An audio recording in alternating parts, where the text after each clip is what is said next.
On today's episode of The Bold and the Beautiful, Wyatt can't worry and work at the same time.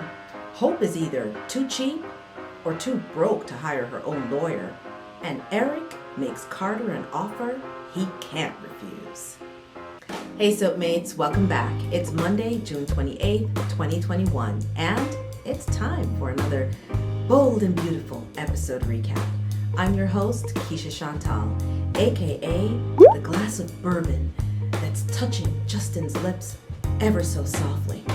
And I'm having a great time being a vessel to quench his thirst. At your service, Mr. Barber. For most people in the rat race, Monday means sitting in cubicle purgatory with fluorescent lighting meant to emphasize the general lack of hope. But you gotta pay them bills. Speaking of which, Justin just remembered that he's gotta get back upstairs to take over the world. Take over Spencer Publications. So let's clock in, shall we? Yeah, it's good to be on top, baby. Justin takes in the view while sitting in Bill's chair.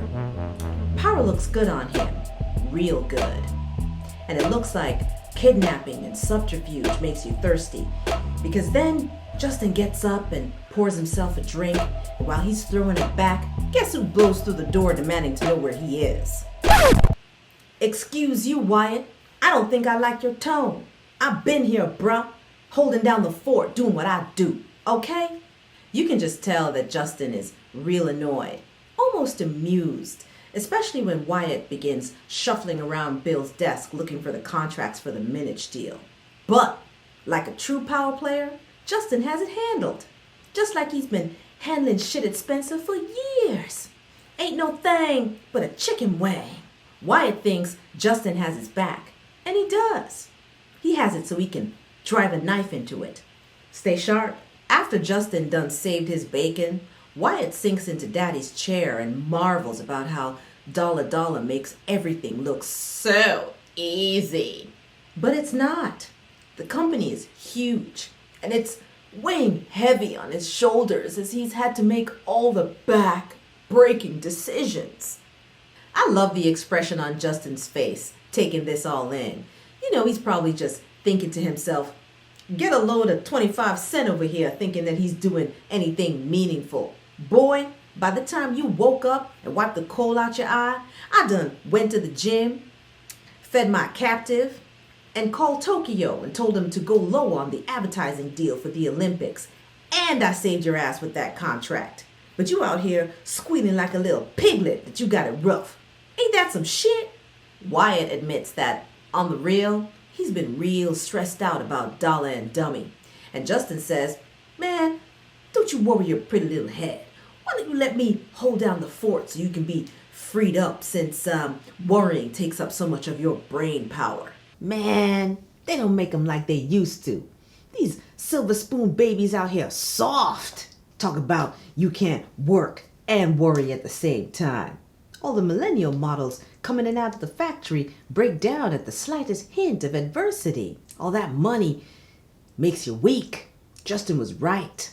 So step aside, youngin', and let a real man show you how it's done. You know who else can't worry and work at the same time? Hope. Matter of fact, when was the last time she showed her face at the prairie to look at Thomas's sketchbook?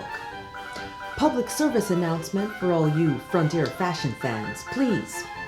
Don't go naked while you wait for your clown queen to re-emerge from her latest family crisis. Could take a while. It's visiting hours, again.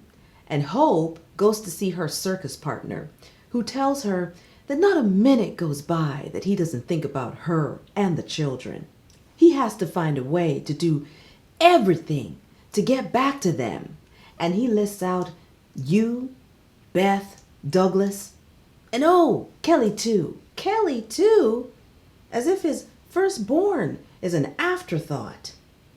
Remember the time Liam pushed back on Hope for wanting to adopt Douglas? He gave her an ultimatum, and she said no. And he was so bent up over it, he went to Malibu and kissed Steffi. Now, old boy is acting as if Douglas is top tier. And Kelly, well, sure, her too. This is why I was so mad when Steffi waddled her butt down to the jail to fuss over that fool. See where that got her?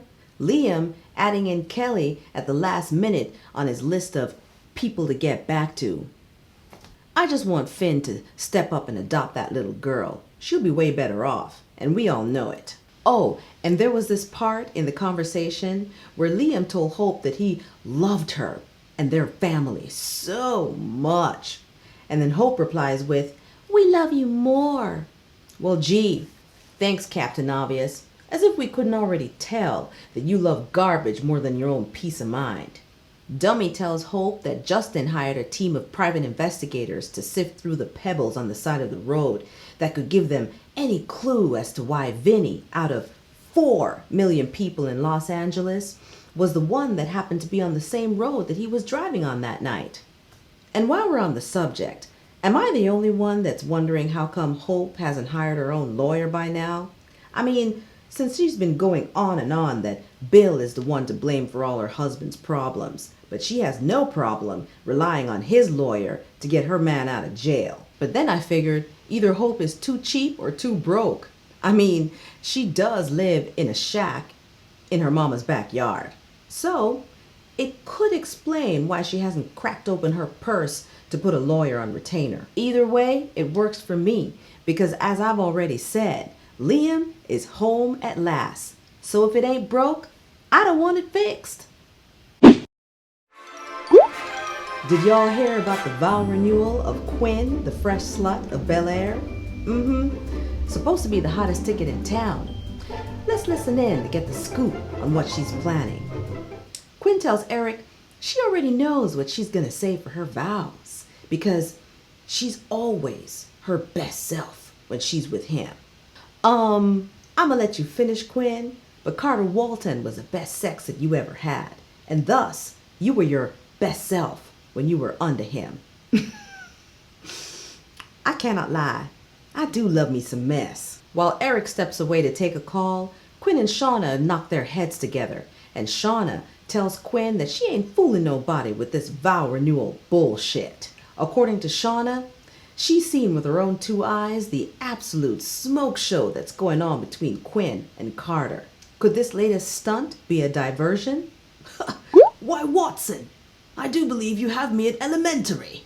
Hit the nail on the head, Vegas Barbie. And I admire you for trying to knock some sense into your friend. But don't save her.